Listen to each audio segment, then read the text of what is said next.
안녕하세요. 오늘도 사연살롱을 찾아주셔서 감사합니다. 저는 경기도에 살고 있는 결혼 5년차 여성입니다. 제가 최근 겪었던 황당하고도 우스운 이야기를 들려드리려고 이렇게 사연을 적게 되었어요. 남편과 저는 같은 회사에서 사내 연애로 만나 결혼을 하게 되었어요. 같은 일을 하며 고민도 나누고 서로를 응원하며 지내다 보니 사랑이 자연스럽게 커져갔죠. 결혼 후에도 남편과 저는 여전히 친구 같은 부부로 잘 지내고 있어요. 다른 사람들은 단순히 저희가 사내 연애로 만나 결혼했다고 생각하지만 사실 깊게 알고 보면 남편과 저의 인연은 굉장히 특이하게 시작되었어요. 지금 저와 남편이 다니고 있는 회사의 대표는 다름 아닌 저희 친정아빠시거든요. 처음부터 남편과 제가 회사에서 만난 건 아니었고 남편을 처음 보게 된 건 외부 워크숍에서였어요. 그날 인사교육 강사가 당일날 갑자기 불참하는 일이 생겼어요. 다들 시간을 내서 온 만큼 그렇게 난감한 상황도 없었는데 당시 다른 회사에 재직 중이던 남편이 조심스럽게 나섰어요. 제가 대신 진행해 보겠습니다 하고요. 사실 저는 그 상황에서 누가 그렇게 나설 거라고는 생각도 못해서 정말 깜짝 놀랐어요. 평소에 인사교육 경험이 있던 남편은 워크숍에 모인 사람들 앞에서 성과평가와 직원관리 방안에 대해 정확하고 쉽게 설명하며 교육을 진행했어요. 대본 하나 없이 본인의 노하우를 알기 쉽게 공유하고 설명하는 모습에 워크숍이 끝나고 사람들은 남편 이야기로 떠들썩했어요. 친정아빠 역시 놀라면서도 흐뭇해하셨죠. 저 친구 상당히 똑부러진 친구구만. 저런 직원을 찾기가 힘든데 저 친구가 다니는 회사는 참 복받았어. 저 역시 그렇게 생각하긴 했지만 그게 인연으로 이어질 거라고는 생각지도 못했어요. 그날의 워크숍이 인상적이었던 친정 아빠께서 남편의 연락처를 알아내서 직접 컨택을 하셨더라고요. 저희 회사의 인사팀에 들어올 생각이 없는지요. 그렇게 남편은 저도 소속되어 있던 인사팀 과장으로 오게 되었어요. 당시 저는 대리였고 승진을 앞두고 있던 상황이라 처음엔 남편이 달갑지만은 않았어요. 하지만 아빠의 말씀을 듣고 바로 납득했죠. 이런 사람이 네 상사로 있으면 일적인 부분 외에도 분명 네가 배우는 게 많을 거다. 당장 눈앞의 승진에 목맬 게 아니라 네가 배울 수 있는 걸 배워서 네 역량을 키우거라. 어떻게 보면 친정아빠 덕분에 남편과 만나게 되고 이렇게 결혼까지 이어져 온 걸지도 모르겠네요. 그렇게 한 팀에서 직속 상사관계로 지지구복구 하다 보니 오만정이 다 붙어 연인으로까지 발전하게 되었어요. 아빠 말씀대로 남편은 정말 배울 점도 많았고 의지가 되는 사람이었어요. 처음에는 아빠가 대표다 보니 아빠의 귀에는 안 들어갔으면 했지만 사내 연애는 당사자들한테만 비밀이라고 하던가요? 숨긴다고 열심히 숨겼는데 잘 안 됐던 모양이에요. 금방 아빠 귀에 들어가셨고 사실을 알게 된 아빠께서는 꽤 좋아하셨어요. 당신께서 손수 스카우트해온 직원에 대해 일머리도 좋고 인간성도 좋은 사람이라고 평가해 오신 모양이었죠. 연애 사실이 밝혀지고 아빠보다 놀란 건 오히려 당사자인 남편 쪽이었어요. 당신이 대표님 딸이었다고? 내가 지금 꿈을 꾸고 있나? 무슨 드라마도 아니고. 얼떨떨한 표정을 짓고 있는 남편의 얼굴이 얼마나 재밌었는지 몰라요. 그래도 혹시 모르니까 당신 가족한텐 비밀로 했으면 좋겠어. 당연하지. 말해도 믿지도 않으실 거야. 저희는 긴 연애 끝에 결혼 이야기까지 오가게 됐어요. 장인어른, 아직 부모님께선 제가 장인어른 회사에 다닌 걸 모르는데 이제는 말씀드려야겠죠? 에이, 그러지 말게. 괜히 부모님도 불편해하실 수도 있고 내가 자네를 채용한 것도 그렇고 이상하게 생각하실 수도 있으니 말 안 하는 편이 낫지 않겠나? 아무래도 그렇겠죠. 그러면 굳이 말씀은 안 드리겠습니다.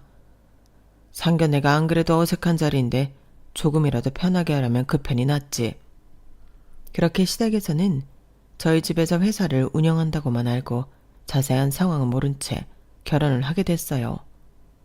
그래도 중견 회사를 운영하고 있다고 하니 여유 있는 집안에 아들을 보내는 게 내심 좋으셨는지 어머님께서는 제게 공주님, 공주님 하며 무척 예뻐해 주셨어요. 사실 처음에는 어머님께서 마냥 상냥하고 애정이 많으신 분이라 제게 잘해주시는 걸로 생각했어요. 그런데 시간이 지나면서 점점 그게 아니었다는 걸 깨달았죠.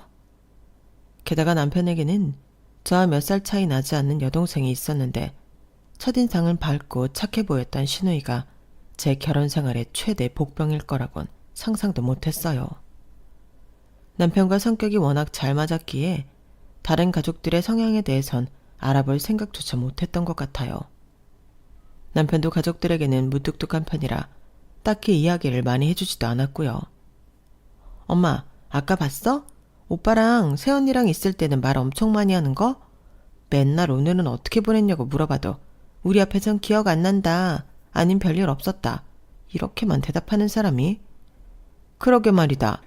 뭐, 지 부인한테야 다르게 대한 건 알겠지만 서운한 건 서운하네. 언니, 그러지 말고 언니가 이야기 좀 잘해주세요. 오빠가 참 우리한테 너무하다니까요. 그래도 우리 집에 남자라곤 오빠 하나뿐인데. 남편은 아버지를 일찍 여여서 가족들이 남편에게 많이 의지하는 모양이었어요. 하지만 남편은 제게 다정하게 대하는 것과는 별개로 시댁 식구들과 있으면 좀처럼 표정 변화도 없고 말수도 적어지더라고요. 저는 한 번도 본 적 없는 낯선 모습이었죠. 그러다 보니 저도 모르게 중재를 하게 되더라고요. 여보, 그래도 어머님이랑 동생한테 좀 살갑게 대해줘. 집에 남자라곤 당신뿐인데 얼마나 당신한테 의지하겠어. 됐어. 뭘 살갑게 시기나. 나도 이제 장가 왔으니 내 가정에 충실해야지. 내가 그렇다고 못해주는 건 없잖아. 그렇긴 한데 어머님이 당신이 집에서는 묵뚝뚝한 모습 보이다가 나랑 있을 때는 수다스럽고 밝아 보여서 내심 속상하셨대. 그래? 에휴, 내가 그런 걸 어떻게 일일이 맞춰드리겠어. 당신이랑 있으면 내 표정이 밝아지고 할 말이 많이 떠오르는 걸 어떡해. 당신도 참. 시댁에 갈 때마다 남편에게 서운하다는 시어머니와 시누이를 보며 남편의 왜 유독 가족에게는 무뚝뚝하고 심드렁한지, 혹시나 결혼 생활이 길어지면 나에게도 저러는 건 아닌지 불안할 때도 있었어요. 하지만 얼마 가지 않아 저도 알게 되었죠. 남편이 왜 유독 가족에게 거리를 뒀는지요. 앞서 이야기한 것처럼 결혼 초만 해도 시어머니와 시누이는 제게 무척이나 친근하게 다가왔어요. 제가 결혼할 무렵부터 시누이는 다니던 회사를 그만두고 휴식기를 가지던 중이었어요. 그래서인지 유독 저와 시간을 보내거나 친해지고 싶어하는 모습을 자주 보였어요. 새언니, 결혼하니까 어때요? 정말로 사람들이 이야기하는 것처럼 마음이 안정돼요? 누구랑 결혼하느냐에 따라 다르겠지만 저는 좋아요. 안정적인 느낌도 들고요. 좋겠다. 사실 저는 원래 결혼 생각이 없었는데요. 요즘 제 주변도 하나둘씩 결혼하고 있어서 좀 외로운 것 같아요. 주변에 좋은 사람 있으세요? 좋은 사람요? 바로 떠오르는 사람은 없는데 소개 원하세요? 주변에 사람이 없으니 소개라도 받아야죠. 새언니는 회사 다니니까 아는 사람은 많으실 거 아니에요. 괜찮은 사람 있으면 소개 좀 시켜주세요. 저도 연애하다 슬슬 결혼해야죠. 어머, 그래 좋은 생각이네. 며느라, 얘 소개 좀 시켜줘라. 회사 그만두고 집 밖에도 잘 안 나가고 내가 아주 걱정이야. 이럴 때 연애라도 하면 딱이겠구만. 네, 어머님 아가씨. 제가 열심히 찾아볼게요. 정말요? 고마워요. 잘 되면 다 새언니 덕분이에요. 진짜 열심히 찾아봐 주기예요? 그럼요. 바로 알아둘게요. 약간 부담은 됐지만 아가씨가 소개 생각이 있다고 하니 밝아지는 어머님 얼굴을 보면서 그동안 아가씨 걱정이 많으셨나 보다 싶더라고요. 그래서 정말 괜찮은 사람을 소개시켜주고 싶어서 주변에 열심히 물어보고 다녔어요. 아, 저 괜찮은 동생 아는데 엄청 성실하고 바른 애여서 소개해주고 싶어요. 그래? 잘됐다. 그럼 아가씨한테 전해줄게. 그렇게 첫 소개팅이 성사됐어요. 어머님과 아가씨는 잔뜩 들떴고 저까지 떨리더라고요. 아가씨, 그냥 편하게 한 끼 저녁이나 한다고 생각하고 다녀오세요. 혹시 아가씨 취향은 아닐 수도 있으니까 너무 기대는 마시고요. 에이, 그래도 새언니가 주선해 주신 건데 당연히 괜찮은 사람이겠죠. 걱정 마세요. 소개팅 한두 번 해보는 것도 아니고. 제가 알아서 할게요. 감사해요. 하지만 식구들의 기대를 한 몸에 받으며 주선해 주었던 첫 번째 소개팅의 결과는 처참했어요. 소개팅이 얼추 끝나겠다 싶은 시간쯤 칼같이 아가씨에게 전화가 왔거든요. 아가씨 잘 되셨어요? 언니, 저랑 장난하세요? 네? 아니, 진짜 살다 이렇게 재미없는 사람은 처음 봐요. 무슨 말을 해도 뚱하게 리액션도 별로 없고 나 혼자 광대처럼 떠들다가 이제 집에 가는 중이에요. 나중엔 저도 지쳐서 겨우 그 사람 얘기 듣는데 졸려 죽겠더라니까요. 아, 그래요? 아가씨 이상형이 성실한 사람이라고 해서 그런 사람으로 알아봤는데 그분이 아가씨한테 뭔가 실수하거나 그런 건 아니죠? 실수는 새언니가 하셨죠. 아, 그렇게 재미없는 사람이랑 무슨 얘기를 하라고. 그럼 그냥 밥 한 끼 맛있게 얻어먹었다고 생각하세요. 아가씨랑은 안 맞는 분이었나 봐요. 소개팅이 다 잘 맞을 수는 없으니까요. 그럴 거면 그 밥 내 돈 주고 혼자 먹고 말죠. 진짜 따분해 죽는 줄 알았네. 아, 어이가 없었죠. 그렇게 졸라서 해준 소개팅을 상대가 재미없었다는 이유만으로 이렇게 주선자를 비난하는 경우는 처음 봤어요. 다시는 아가씨에게 소개 따윈 해주지 말아야겠다는 생각을 했죠. 하지만 얼마 지나지 않아서 시댁에서는 또 저를 조르기 시작했어요. 아니, 그렇게 재미없는 사람 말고요. 좀 유머러스한 사람 없어요? 성실하고 유머러스하고 전 진짜 이거 두 개면 돼요. 저번에는 성실하기만 하면 된다고 해서 열심히 알아봐드린 건데 제 주변에 괜찮은 남자들은 다 연애 중이고 건너 알아보는 것도 무리인 것 같아요. 저도 상대방을 잘 모르는데 아가씨한테 소개했다가 실패했잖아요. 아우, 실패야. 다들 하는 거지 뭐. 그럼 소개팅이라고 쉬운 줄 알았어요? 그래, 얘가 철이 없어서 그런 거니까 너무 마음에 담지 말고 한 번만 더 알아봐주면 안 되겠니? 진짜 그거 두 개만 충족하면 만나 보내잖니. 어머님, 저도 그러고 싶은데요.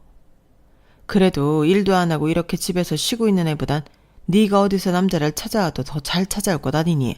안 그래? 이번엔 어머님이 더 난리라 하는 수 없이 찾아보는 신용이라도 해야 했어요. 됐어 여보, 애쓰지 마. 연애는 자기가 알아서 해야지. 왜 자꾸 당신한테 알아봐 달래? 햄이랑 엄마 말은 그냥 한 귀로 듣고 한 귀로 흘려. 에이, 당신이야 그럴 수 있겠지만 내가 어떻게 그래. 이번 한 번만 마지막으로 해보지 뭐. 그렇게 두 번째 소개팅을 주선해줬어요. 이번엔 아가씨가 말한 대로 성실하고 직장도 괜찮은 데다 유머 감각까지 있는 사람으로 찾아보느라 시간이 꽤 걸렸죠. 외모도 준수했어요. 이만하면 트집 잡힐 거 없겠다 싶었죠. 하지만 역시나 결과는 같았어요. 새언니, 진짜 해도 너무한 거 아니에요? 네? 진짜 뭐 이런 사람을 소개시켜줘요?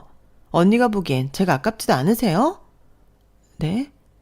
소개팅이 끝나자마자 기다렸다는 듯이 다다다 쏘는 말엔 바보처럼 네? 라는 말만 되풀이할 수밖에 없었어요. 누가 봐도 흠잡을 데 없는 사람이었거든요. 직장도 좋아서 스펙 차이도 훨씬 많이 났고 누가 봐도 아가씨보단 그쪽이 아까운 상황이었어요. 그런데도 질색팔색을 하니 어이가 없었죠. 이번엔 뭐 때문에 그러신데요? 외모가 제 스타일이 아니에요.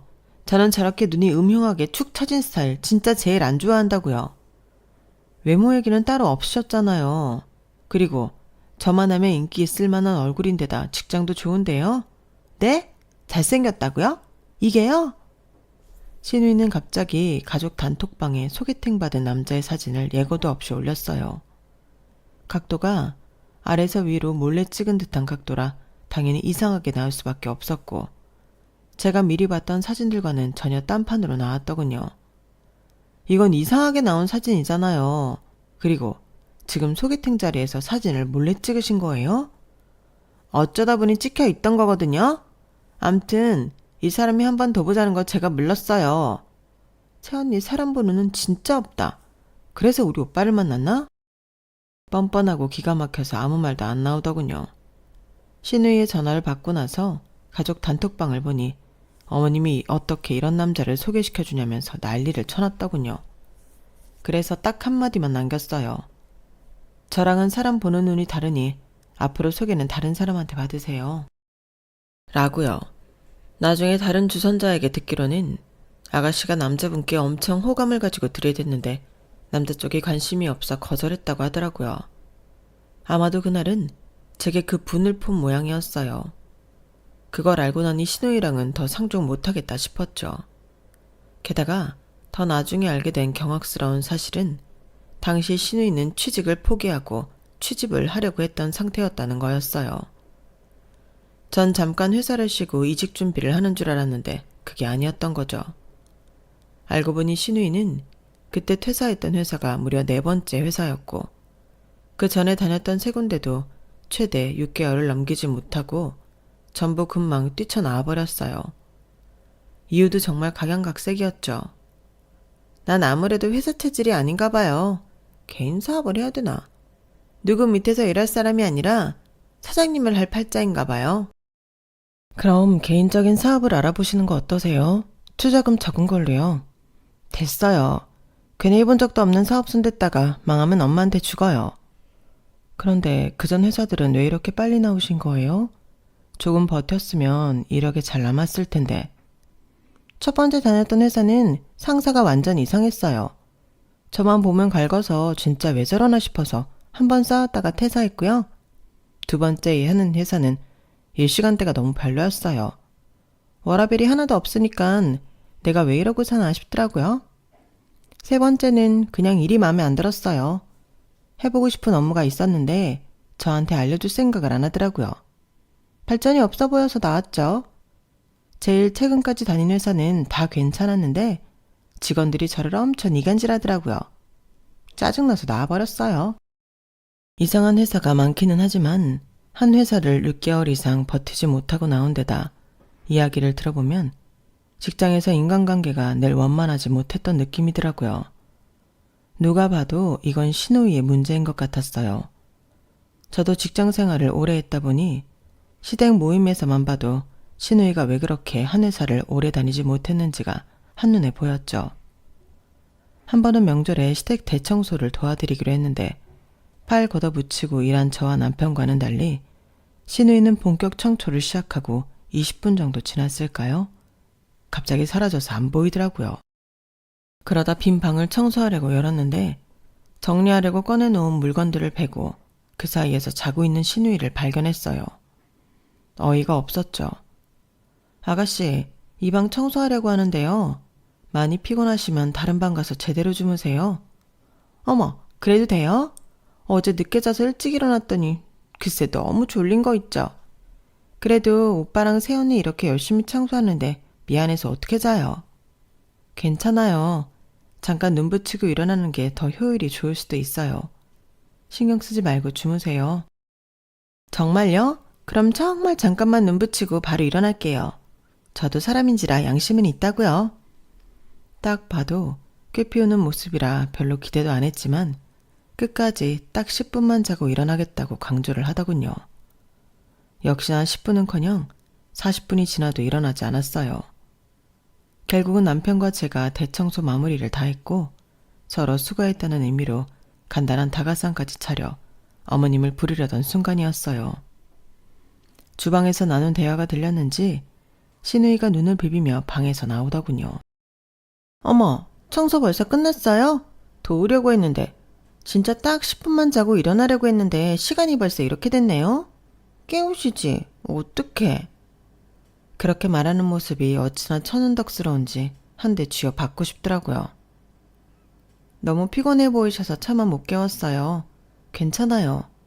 어머, 근데 이건 뭐예요? 너무 맛있겠다. 근처 유명한 화과자집에서 예약해놓은 다과 세트예요. 같이 드시죠. 좋아요. 아, 맞다. 그런데 엄마한테는 저도 청소 같이 했다고 해주세요. 네? 세연이랑 오빠랑 다 청소하는데 저 혼자 잤다고 하면 좀 그렇잖아요. 비밀 지켜주실 거죠? 야, 그럴 거면 일어나서 도와주는 신용이라도 하던가. 웃기는 애네. 아, 오빠가 뭔 상관인데. 내가 왜 상관이 없어. 나도 같이 했는데. 됐어 여보. 얘 말 듣지 마. 중간에 남편이 나섰기에 망정이지 너무 염치도 없고 뻔뻔한 신우이 태도에 표정 관리가 도저히 안 되더라고요. 회사에서도 이런 식으로 남들한테 묻혀가면서 숟가락만 올리려고 한 거 아닐까 하는 생각이 절로 들었죠. 그뿐만이 아니었어요. 어머님 생신날 저희가 식당을 예약하고 신우이가 생신 케이크를 준비해 오기로 했죠. 그런데 왜인지 계속 못 믿었더라고요. 여보, 그냥 생신 케이크는 우리가 사갈까? 왜 알아서 사온다는데 냅둬. 왠지 못 믿어서. 그냥 우리도 하나 사가자. 남으면 가져와서 디저트로 먹으면 되잖아. 에이, 설마 그렇게까지 해야 되나 싶은데. 반신반의하면서도 케이크를 따로 사가자는 말에 남편이 크게 반대하지는 않더라고요. 아마도 본인 동생을 더 잘 아니 하나 더 사가서 나쁠 건 없다고 생각한 것 같았어요. 혹시 모르니 크기는 적당하고 예쁜 케이크를 준비해 갔어요. 케이크는 식당에 부탁해서 냉장고에 잠시 맡겨놓고 식사를 마쳤는데 대뜸 신우이가 이러더라고요. 아, 맞다. 우리 생신 케이크 해줘. 새언니 오빠 케이크 준비해 왔죠? 네? 아가씨가 준비해 오기로 하신 거 아니었어요? 네? 제가요? 언제요? 얘 봐라, 웃기는 애네. 까먹었으면 까먹었다고 말을 하면 되지. 왜 우리한테 뒤집어 씌워? 뒤집어 씌우긴. 식당 예약이랑 케이크 다 새언니랑 오빠랑 한 데서 난 손 놓고 있었는데. 난 이미 엄마한테 용돈 드리고 할 거 다 했어. 아우, 됐다 됐어. 케이크 그게 뭐 그리 중요한 거라고. 내가 애도 아니고. 식사 맛있게 했으니 됐다. 케이크 정도야 까먹을 수도 있는 거지. 어머님은 피곤하다는 듯 손살에 치셨지만 얼굴에 내심 서운한 표정이 스쳤어요. 정말 그 순간만큼 제 촉이 기특했던 적은 없었죠. 그럴 리가요. 어머님 까먹기는요. 아가씨가 까먹으실까봐 저희가 따로 준비해뒀죠. 남편이 부탁해둔 케이크를 꺼내 가져왔고 그걸 본 신우이 눈이 튀어나오기 일보 직전이더군요. 거봐요. 오빠랑 새언니가 준비하기로 한 거 맞다니까. 됐어요. 까먹을 수도 있지. 어머님도 이해하신다잖아요. 저희라도 준비해 왔으니 이걸로 됐죠. 어머님 초 부셔야죠. 생신 축하드려요. 그렇게 어머님의 생신은 무사히 치를 수 있었어요. 그런데 문제는 그 다음이었어요. 집에 귀가하는 길에 신우이에게서 뻔뻔하게도 연락이 오더라고요. 새언니, 사람 그렇게 안 봤는데 어떻게 그럴 수가 있으세요? 네? 갑자기 무슨 말씀이세요? 아니, 케이크 말이에요. 그렇게 꼭 엄마 앞에서 저를 꼽줘야 속이 시원하세요? 그게 아니라 분명히 아가씨께서 준비하기로 한 건데 발뺌하시니까. 저는 사실만 말한 건데요. 발뺌이요? 사람이 당황하면 좀 피해가려고 그럴 수도 있지. 속 넓은 사람으로 봤는데 너무하신 거 아니에요? 케이크 그깟게 뭐라고. 좀 까먹을 수도 있는 거 아니냐고요. 아가씨, 그런 말씀은 어머님한테 가서 하시고요.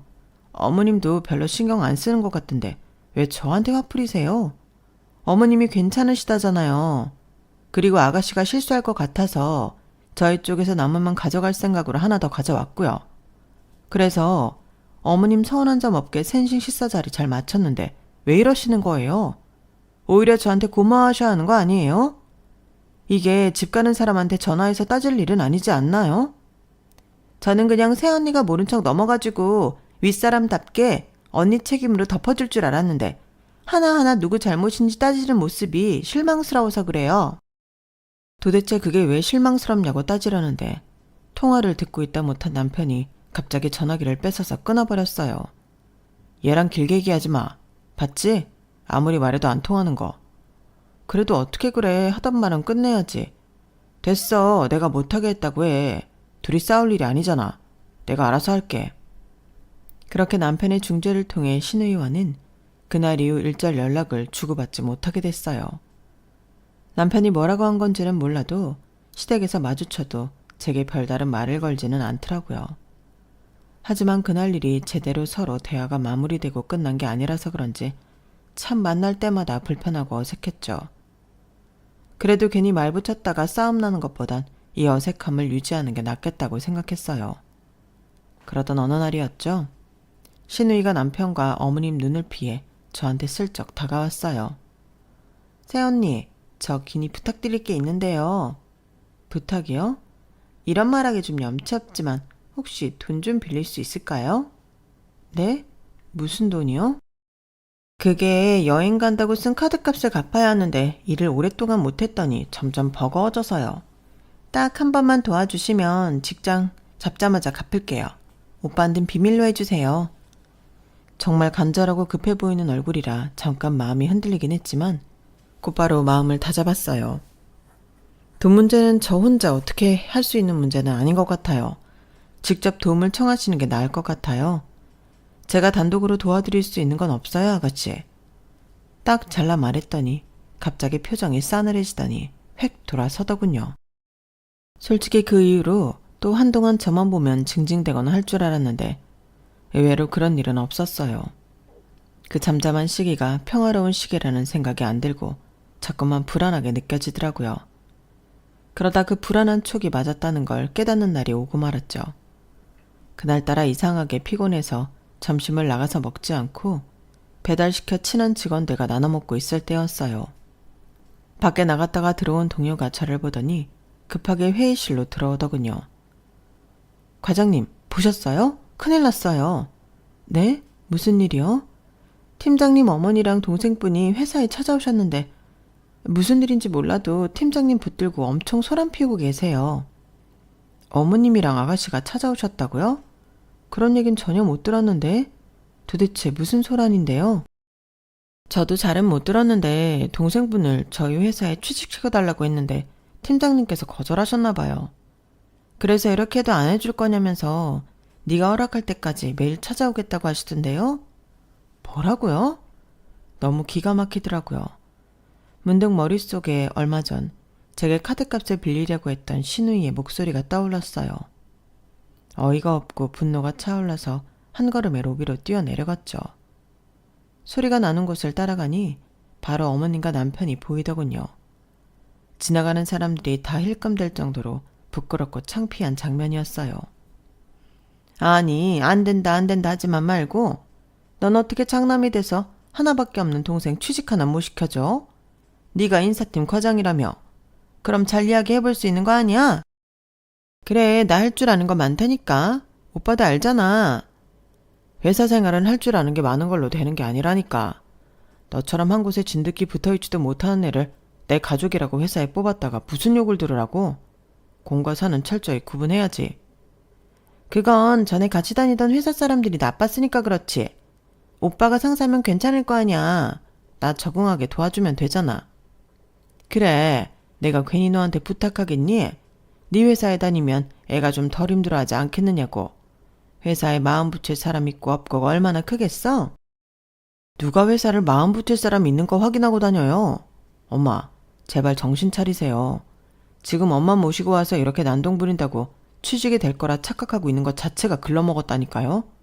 여기까지 와서 이러지 마세요. 이런 일로 얼굴 팔리면 저도 이 회사 못 다녀요. 남편의 피곤한 얼굴을 보니 그동안 저 몰래 얼마나 두 사람에게 시달렸는지가 확 느껴져서 화가 나더군요. 대화를 들어보니 한두 번 부탁한 게 아닌 것 같았어요. 몇 번이고 부탁하는 걸 남편이 무시했다가 여기까지 오게 된 것 같더라고요. 그동안 저에게 들키지 않으려고 애쓴 것 같아 참 미안하고 짠했어요. 동시에 화도 정말 많이 났고요. 그래서 저도 모르게 뚜벅뚜벅 걸어가 앞에 섰어요.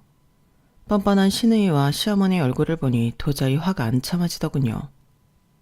아가씨, 카드빚 못 갚게 생겼으니 이제 취직까지 시켜달라는 건가요? 회사도 사람을 아무나 뽑을 순 없어요. 공평하게 서류도 내고 면접도 보셔야죠. 인사팀이라고 우리 뭐 사람 마음대로 뽑는 줄 아세요? 우리가 아가씨 뽑고 싶어도 아가씨가 회사 다닐 인재가 아니라서 못 뽑아요. 뭐라고? 네가 어떻게 내 딸한테 그런 소리를. 너까지 왜 이러니? 어? 얘가 지금 10년 가까이 회사 생활에 적응도 못하고 전전하고 있는데 불쌍하지도 않아? 그나마 지 오빠랑 새언니라도 있는 회사 들어가면 챙겨라도 줄 거 아니야. 이왕 둘이 같은 회사 같은 팀에 사람 뽑는 부서에 있으면 좀 도와줄 수도 있는 거 아니야? 어머님, 회사가 떼쓴다고 다 되는 거면 모든 회사가 다 가족 단위로만 굴러가겠죠. 아가씨야 철이 없으니 그렇다 쳐도 어머님까지 왜 이랬어요 정말. 빨리 아가씨 데리고 나가주세요. 이 사람 여기서 이러고 있으면 평판 나빠져요. 아들 인생까지 망치고 싶으신 건 아니죠? 뭐야? 봤지, 엄마? 내 말 맞지? 언니가 저런 사람이라니까. 언니 좋은 사람 아니라고 내가 몇 번이나 말했잖아요. 잘해주는 척 하면서 중요한 순간엔 사람 꼭 뒤통수 치더라고. 그렇게 이간질하는 습관도 회사에 적응 못하는 이유 중에 하나인 건 아시죠? 회사에 다니고 싶으면 열심히 준비해서 정정당당하게 들어올 생각을 하세요. 취직 안 된다고 시집갈 생각부터 하거나 카드비 못 갚겠으니 그제야 취직하겠다고 땡깡부리 생각하지 마시고요. 얘가 정말? 그렇게 딸 때문에 오랫동안 마음고생해놓고도 딸은 딸이라 그런지 팔이 안으로 굽더라고요. 시어머니는 뒷목 잡는 신용을 하더니 저를 매섭게 보더라고요. 남편이 그걸 보고 뭔가 일났다고 생각했는지 중간을 가로막았어요. 엄마, 그만 좀 우기세요. 제가 힘이 뽑을 수 있다고 한들 어차피 우리 팀에 자리도 없어요. 인원이 빠져야 충동을 하든 말든 하죠. 그래? 그럼 채를 자르면 될 일 아니니? 어차피 너흰 한 명만 돈 벌어도 먹고 살 수 있잖아. 햄이 살리는 셈 치고 채를 잘라라. 그건 또 무슨 말도 안 되는 소리예요. 네가 상사라며. 그럼 충분히 그럴 수 있는 거 아니니? 도대체 회사를 뭘로 보시는 거예요, 어머님? 이젠 하다하다 말도 안 되는 말을 하는 어머님을 보니 실소가 터졌어요. 어이가 없어 웃으며 이마를 짚으니 어머님은 더 노발대발 하더군요. 야, 너 정신 차려. 그래도 한 뱃속에서 나고 자란 정이 있는데 어차피 애 낳으면 일도 못할 너랑 몇 년째 방황하는 내 동생 중에 누굴 택할 것 같니? 내 말 안 들으면 너 집이고 회사고 다 쫓겨날 줄 알아라. 그때였어요. 외부 미팅이 있었는지 밖에서 돌아오고 계시던 저희 친정 아빠와 눈이 마주쳤죠. 남편 역시 거의 동시에 아빠를 본 모양이었어요. 남편 얼굴이 사색이 되더니 어머님을 밀어내기 시작하더라고요. 엄마 미쳤어. 여기 장인어른 회사야. 뭐라고? 갑자기 그게 무슨 소리냐? 사돈, 이렇게 뵙게 될 줄은 정말 꿈에도 생각 못했습니다. 저희 딸한테 잘해주신다고 들어서 늘 감사한 마음이었는데 실은 아니었던 모양이지요. 갑자기 등장하신 친정 아빠를 보고 어머님은 정말 말 그대로 까무러칠 듯 놀라셨어요. 어머나 사돈께서 여기 어쩐 일로? 방금 김서방이 직접 이야기하지 않던가요? 여기가 제 회사라고. 이럴 줄 알았으면 진작에 밝힐 걸 그랬습니다. 아니, 그랬다면 우리 딸한테 더 말도 안 되는 요구를 했을 수도 있으려나요? 아니, 이게 다 무슨 네가 장인어른 회사에 다니고 있었단 말이야? 어쩜 그러면서도 이런 부탁 하나를 안 들어줘?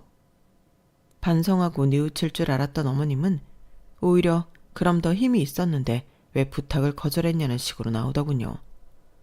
정말 기가 찰 노릇이었죠. 그걸 들어줬다면 아드님도 여기 없었겠죠. 솔직히 김서방이 놓치기 싫은 인재인 건 맞지만 이런 가족이 있다는 건 승진에는 결격 사유가 될 수도 있겠죠. 제 회사에서 제 딸을 내쫓겠다니 저도 회사 오너이기 전에 한 자식의 아비라서 그 말이 참 불편하게 들립니다. 잠깐만요, 사돈. 뭔가 오해하는 게 있는 모양인데 아까 그건 그냥 화가 나서 한 말이었지 진심은 아니었어요. 아니 내가 무슨 수로 얘를 집이고 회사에서 내쫓아요? 원래 화나면 다들 한마디씩 하잖아요. 말도 안 되는 소리인 걸 알아도요. 그보다 사돈, 이렇게 된 거 부탁 한번 제대로 합시다. 우리 딸이 이제는 정말 일을 좀 해야 했어요. 꼭 애들 있는 팀 아니더라도 우리 딸이 일하기 적당한 부서가 있으면 좀 넣어줬으면 하는데 그건 어려울까요? 이 와중에도 그런 부탁을 하시겠다고요? 사돈이 몰라서 그래요. 이렇게 아픈 손가락 같은 자식이 있는 게 어떤 심정인지. 사람 하나 살리는 셈 치고 도와주시죠. 네? 말마다 나 우리 아들도 도와주셨는데 우리 딸이라고 어려울 건 뭐가 있어요? 안 그래요? 엄마, 그게 대체 무슨 말씀이세요? 저는 이 회사 제 힘으로 들어온 거예요. 이 사람이랑 연애하기도 전에 입사한 거라고요. 그러니까 네가 그렇게 좋은 조건으로 승진하고 회사 다닌 게 꼭 네 실력만으로 된 거겠어? 당연히 네가 사위인 게 플러스로 작용이 된 거겠지. 넌 회사 생활도 오래 한 애가 왜 이렇게 눈치가 없니? 어머님은 너무 다급했던 나머지 경솔하게도 건드려선 안 될 걸 건드렸어요. 남편이 스카웃된 것도 승진한 것도 전부 아빠의 사유였기 때문이라는 발언은 남편이 가장 우려하던 부분을 건드렸어요. 다 자신의 실력으로 온 부분임에도 회사 내에서는 낙하산이 아니냐는 뒷소문이 돌았거든요. 물론 그런 소문은 남편이 하는 일 처리를 보면 쏙 들어갔지만요. 그걸 들은 아빠께서도 표정이 미묘해지셨어요. 사돈은 본인 아들도 안 믿으시는군요. 아무리 사위라도 능력 없는 사원은 제 회사에는 절대 들이지 않습니다. 잘 살고 있는 아들에게 화살을 돌리지 마시죠. 오늘 일은 없던 걸로 하는 게 서로에게 좋겠죠? 애들 생각해서요. 아빠께서는 그렇게 말씀하시고 자리를 떠나셨어요. 어머님도 그 말엔 한 방 먹었는지 벙찌더군요. 그런 어머님을 옆에서 신우이가 얄밉게 흔들었어요. 엄마 어떡해. 이대로 끝낼 거야? 넌 좀 가만히 있어. 분위기가 가라앉은 가운데 남편이 제 손을 잡고 회사로 이끌었어요. 출입 카드를 찍고 냉정하게 들어가 버리더니 더 이상 어머님과 아가씨도 쫓아 들어오지 못하고 밖에서만 소란을 피우셨죠. 나 엄마랑 인연 끊으려고. 더 이상은 진짜 못 살겠다. 너무 늦게 말해서 미안해. 남편은 제게 그동안 무능력하고 철없는 동생과 무작정 동생만 싸고 도는 엄마 때문에 얼마나 힘겨운 삶을 보냈는지에 대해 이야기해줬어요.